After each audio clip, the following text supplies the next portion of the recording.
So you want a nice hearty bowl of chicken pot pie all to yourself with beautiful flaky crust? Well, you're at the right spot because it also has Guinness in it. Also, for more recipes for St. Patrick's Day, check out the hashtag St. Patrick's Day food.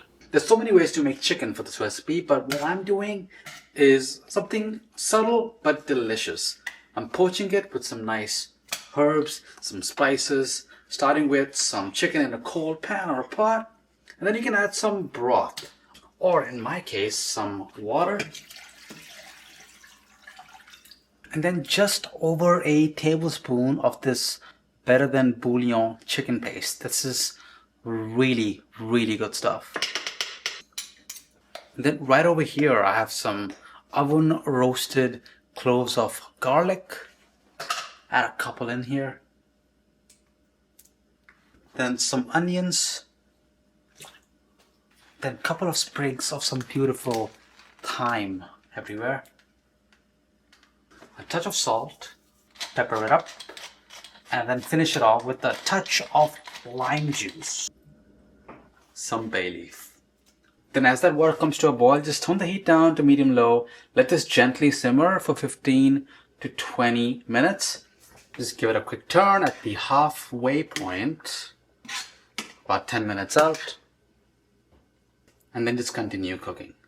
And then just let this rest for about 5 to 10 minutes and it should be perfectly cooked inside. And just like that, we have some beautifully poached chicken right here. Our pie crust is nicely chilled, ready to be used to make these pot pies and everything over here. And I've queued up the chicken that we poached from earlier, and now let's go to the pot. So the pot is on medium-low heat. Melt in your butter and then add in the holy trinity: carrots, onions and celery. And just gently cook this until vegetables start to soften. You can now add in your garlic, potatoes, and then add a couple sprigs of thyme as well. We'll toast that really, really well. Now after about 2 to 3 minutes, you can add in your chicken. And also add in some chicken bouillon paste as well. So the butter is in there. We're gonna add some flour in. That's gonna help create that thick roux, which we'll toast that right now. You don't want raw flour. And then eventually this will help create our beautiful gravy. And once you let that cook for a bit, it's time to open the Guinness. There it goes. Deglaze everything. And have a sip or two if you really want to. Make sure to mop up the bottom and let that come up to a simmer. This will eventually help thicken that gravy as well, as the flour gradually incorporates into that liquid. Now this already looks really thick, but I want some of that beer to cook off, and I want this mix to simmer a little bit for the flavors to melt together. So I'm going to add about half a cup of water and then just gently cook it. This is now a good time to add the peas in as well, so we can keep it nice, fresh and green. I know they're frozen, but it's the perception, right? That gravy looks super nice and thick, and of course it will thicken a tiny bit more when we add in that heavy cream. Now that cream will really help balance out that strong Guinness flavor, because Guinness is kind of bitter, but the sweet veggies, the cream all help and work together to balance this dish out. Just let this simmer together for a few more minutes. Don't forget to season that with salt and pepper and keep tasting as the dish comes together. I think our thyme at this point has done the trick. So I have these oven-safe ceramic bowls, and now just fill this up about 3/4 of the way up. Make it nice for a genuine portion of this chicken pot pie. And in case you haven't already noticed, yes, I do look different. See, what happened the first time is I, for some reason, didn't think about the proper ratio to make the roux for this gravy, which should be 1:1, but I used 1 to half, half being the flour, so I ended up being very thin and soup-like thin soup-like French onion soup when I broke into the pastry. So this is the second day. I've already got a nice haircut. Clothes are different. But anyways, this is round 2 and it's redemption time. This is going to be incredible.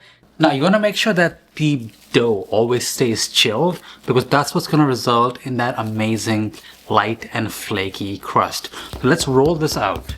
And if you are able to, and I forgot to, if you can even chill the rolling pin, that will help keep that cold temperature. And just a little bit of flour. Make sure things don't stick as I go thinner and thinner.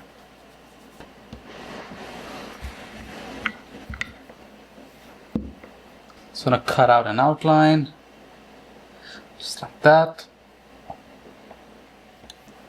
And to help prevent the dough from sagging as it starts to bake, when I put this on, just like this, I'm going to put this in the freezer so it can chill and get taut all around and tight, so that when it starts to bake, it keeps that beautiful, nice, tight looking top pastry like we see here.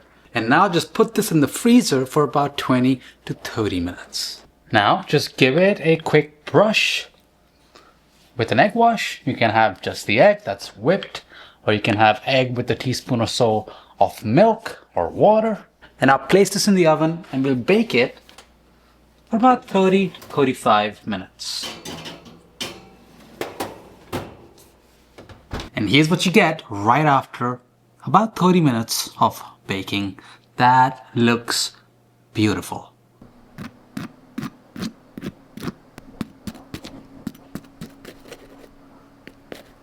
Ooh, that's hot.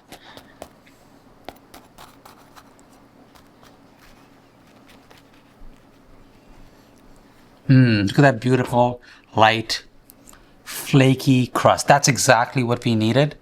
And having the cold water, freezing this for a bit, and just working quickly resulted in a beautiful pie. Just like that. So look at this and tell me that this doesn't look good. This here is absolutely perfect for St. Patrick's Day. And if you want another idea for a St. Patrick's Day recipe, check out my shepherd's pie. I'll see you on the next one.